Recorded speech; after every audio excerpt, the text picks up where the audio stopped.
Welcome back to CAN, Caribbean Affiliate News. My name is Siobhan Gubbin. This segment of the news is sponsored by TravelSpan Vacations.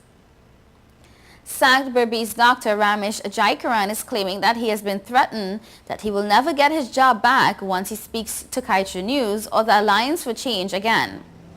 The opposition Alliance for Change in Berbice had taken up the doctor's matter a few weeks ago when he appeared on a live TV call-in program on DTV8. Jayakaran is taking the Chief Executive Officer of the Berbice Regional Health Authority, Dr. Vishwa Mahadev, as well as the former doctor in charge of the Skeldon Hospital, Dr. Vishela Sharma, to court for unpaid salaries between September and December of 2011. Jayakaran, who had returned from Cuba from studies, was dismissed from practicing in the public health system in Guyana 2 years ago and has stepped forward to vent his frustration at what he claims to be the withholding of his salary and withholding of records that he is now trying to access to prove that he was employed at the Skeldon Hospital during the 4-month period. In new developments, a young doctor who spoke to Kaieteur News recently is very afraid that he will never get back his job and be reinstated at a Berbice health facility. Jayakaran revealed that he was contacted by a senior government official who threatened to never give him his job back if he continues to speak with the Kaieteur News or the AFC party. Additionally, the fearful doctor stated that he's being sued for $5 million for breaching a contract with the Ministry of Health. Dr. Jayakaran showed the newspaper 2 disciplinary letters received from then medical superintendent of the Skeldon Hospital, Dr. Vishela Sharma, reprimanding him for not making calls in the emergency room in November 2011. The letters, he stated, proved that he was employed at Skeldon Hospital during the period for which he has never received his salaries. Jayakaran admitted that he is still contractually obligated to the Guyana government. He stated that he's blacklisted from leaving Guyana. The young doctor said that he's scared of them. He says, "I am very insecure in terms of the system." He showed the newspaper that he has written a long letter to His Excellency President Donald Ramotar requesting a meeting but has received no response. The economy of Trinidad and Tobago is poised for a modest recovery in 2013, according to the International Monetary Fund. The IMF's Executive Board recently concluded its Article 4th consultation with the country. Trinidad's economy is projected to grow by 1.5% this year, with risk slightly to downside, the fund said. The country grew by just 0.2% last year, according to an estimate from the IMF. The IMF's executive directors said they welcomed the signs of economic recovery, which was fueled by the growth of the country's non-energy sector. The IMF's projection is slightly lower than that recently released by the UN Economic Commission for Latin America and the Caribbean, which projected growth of 2%. The fund also said that while unemployment was low at about 5%, underemployment remained significant. The Organization of American States Secretary General Albert Ramdin is urging reforms in agriculture in the Caribbean, citing the issue of food security in the region. Ramdin proposed increased public partnerships and a renewed focus on research and development during an address to a food security conference in Barbados last week. The Caribbean region's food import bill is now over $4 billion, Ramdin said, pointing to an issue raised at nearly every OAS summit and assembly. And I quote, "5 years ago we identified key challenges, the lack of entrepreneurship and investment, aging farmers, severe weather events, and antiquated practices. But I'm not sure we have acted enough to correct it," he said. 5 years later, many of us are in the same position. He called the regional situation worrisome.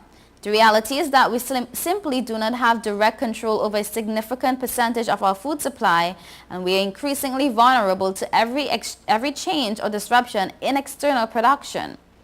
The ASG called on governments to reinvest in research and development institutions as a way to help rebuild agricultural traditions. And I quote, "We must be consistent in our efforts ensuring there is a second generation of creativity, technologically advanced farmers or growers," he said. In Jamaica, Education Minister Ronald Thwaite said the country was on the brink of a mathematics crisis and drastic measures would have to be taken if the country is to escape the doldrums the latest Caribbean Examination Council statistics have shown. Presenting the 2013 CSEC results at his Hero Circle office yesterday, Thwaites expressed disappointment with the mere 5% increase in mathematics passes. And I quote, "We recognize that as a nation, we are facing a crisis in respect to our attainment in mathematics, and we have much ground to cover to attain the targets for mathematics as established in the National Education Strategic Plan." He said one of the major factors accounting for students' continued underperformance in math was teachers' inability to deliver the subject in both primary and secondary schools. He says, and I quote, "Many teachers at the primary and secondary levels of the education systems are not fully equipped to effectively support the teaching and learning of the subject," the minister noted. He said a 2011 Education Ministry census indicated that only 9% of mathematics teachers are qualified to teach a subject to grade 11 students, the class level at which most students sit the CSEC exams. 40% of the mathematics teachers in the country's high schools have not received any formal training in math education and are therefore unqualified to teach a subject. Thwaites added that at the primary level, 39% of the teachers delivering the math syllabus never passed the subject at the secondary level. He said the ministry would be undertaking a comprehensive review to bolster its training of math teachers at universities and teachers' colleges. He said the ministry would also be implementing an intensified mathematics program along with the National Mathematics Policy come September. Thwaites said the program would ensure that math educators have the requisite skills to deliver content and mandate set contact hours for teaching of the subject. You're watching Caribbean Affiliate News. Stay tuned.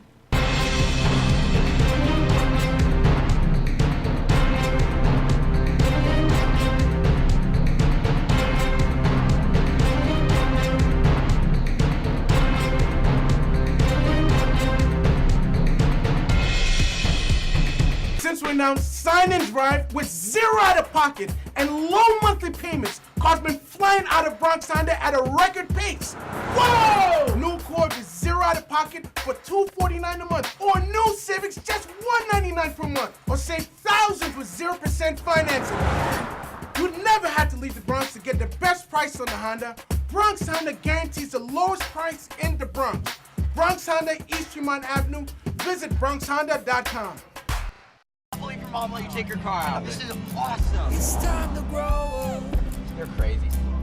Little wild Go faster. Stop. It'll all be alright. I raised my son to be careful, Hey, sweetie. but just to be safe, So don't you worry. I got a Subaru. Love. It's what makes a Subaru a Subaru. Coleman Subaru, 1710 North Alden Avenue, Ewing, New Jersey, or colemansubaru.com.